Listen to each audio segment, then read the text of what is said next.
Hey everybody, it's Andy aka Max Writer. We are back with another Stuff and Such episode. This time it is miscellaneous games that are in this box, basically. I'm not sure what all we've got here, but these are games that didn't fit easily elsewhere, so I placed them in here. And these aren't all games, actually. We're going to start with a couple of, with the 1927 edition of the Sears Roebuck Catalog from the Roaring Twenties. As you can see, mine is rather beat up. This is a reprint from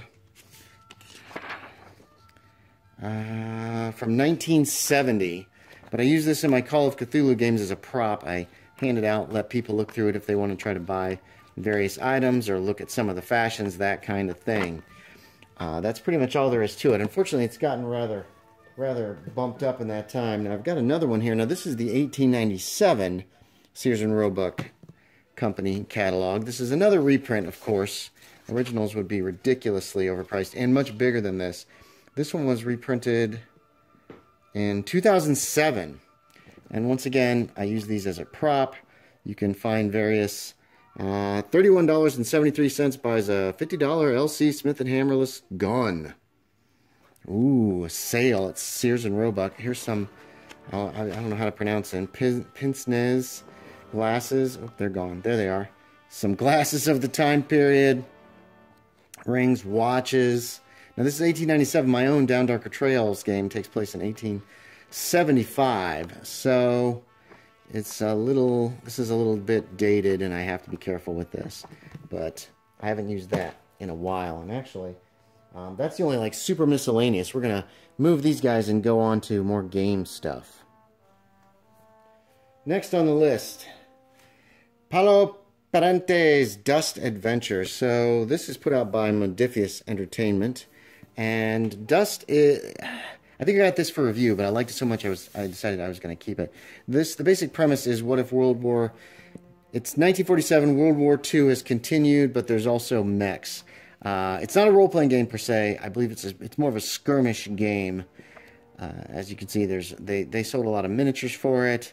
You've got some of the high-tech Nazi science that was on the drawing board but never actually got made.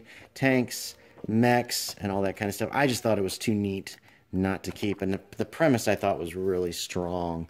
Made for a very interesting read. 7th Sea 2nd edition. I also got this for review, and ended up keeping it. I own all the original 7th Sea stuff. I just thought it was a neat idea. Essentially, you've got Europe that's been recast with magic and all that kind of stuff. The print's awful big in this book, and there's some wide margins and stuff and a lot of white space, which I'm not a real big fan of. But it's a beautiful book. I've never actually run the 2nd edition game. I read it and did a reading review, and it was interesting. I was also into running Zombie Apocalypse. I had a Zombie Apocalypse game. This is Sourcebook 5 for Dead Rain, Graveyard Earth. And this had some interesting things about traveling abroad and what if you get caught away from home during the zombie apocalypse and that kind of thing, which was really cool. I never followed up by getting any of the other ones of this, though.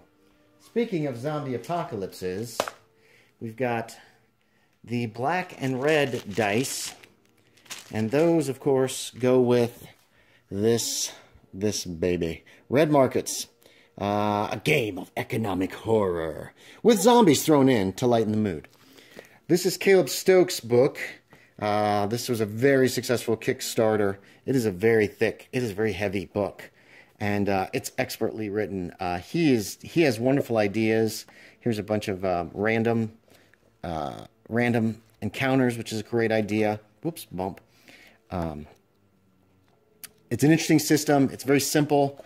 I've been listening to a lot of Let's Plays of them, playtest it and that kind of thing. And it's just wonderfully, wonderfully done. He has great ideas. He's a great writer. He's just a fantastic writer. I've enjoyed everything that I've ever read of his. I'm waiting for him to write a novel because I would buy it up in a moment and read it. And I think I would enjoy it. He's really good. He's just a really good writer. and I really enjoy his stuff. So there, I'll stop gushing now. What else can we fit out here? We can get the rest of these things. So, Corporia. This is by Mark Plemons. I met him through Kenzer & Company. He used to work for Kenzer & Company. And Corporia Limited, signed and numbered edition. Corporia is a near future wherein the corporations have taken over the world, but Arthur's back. The king has returned to save the world. What is this in the back? Oh, nice. Okay. Ability checks are related. That's cool. Oops, as I bumped the camera. So, neat system. Really tight design. Thought it was a neat idea. Very cool idea. And Mark's a lot of fun to read as well. He is a great writer.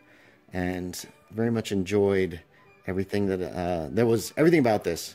Never ran it. It didn't really fit in with it didn't really fit in with the things that I run. But I enjoyed it very much. Or we can do like that. Oh, that looks great. Look at that. Oh, I love that color, too. All right. Also by Mark Plemons. Mashed.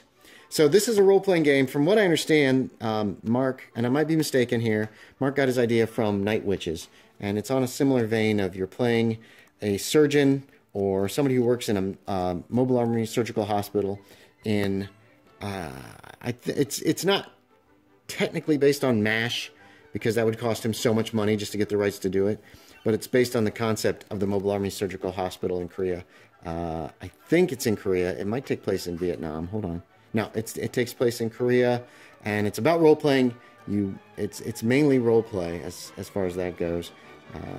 Another really fun book. I backed this Kickstarter, and if it's a historical Kickstarter, there's a good chance that I'm gonna try to snatch it up. What else we got? Chaos Earth Resurrection. So this is the zombie apocalypse from Riffs. All right, it came out, and I found a lot of this stuff interesting and kind of cool. I was really into the zombie thing for a little while, running a BRP game based on it. I called it Dead World, and so I hung on to this because I thought it was cool. And there's still some information here. There's still good ideas and stuff that I can really use. So there's that. We're going to tuck that under here like that so you can see it. And finally, last but not by any means least. Oh, geez. Hold on. Let me try to... this poor box. The Hills Rise Wild. Now, this is a board game. One of the few board games that I own because I'm not a board game person. But you're playing... It's an inbred, corpse-fed, blood-red bonanza. Old Wizard Wally kicked the bucket. And his precious copy of the Necronomicon, the Book of Powerful Magic, is up for grabs. So 4 factions. You've got, look, they're dead.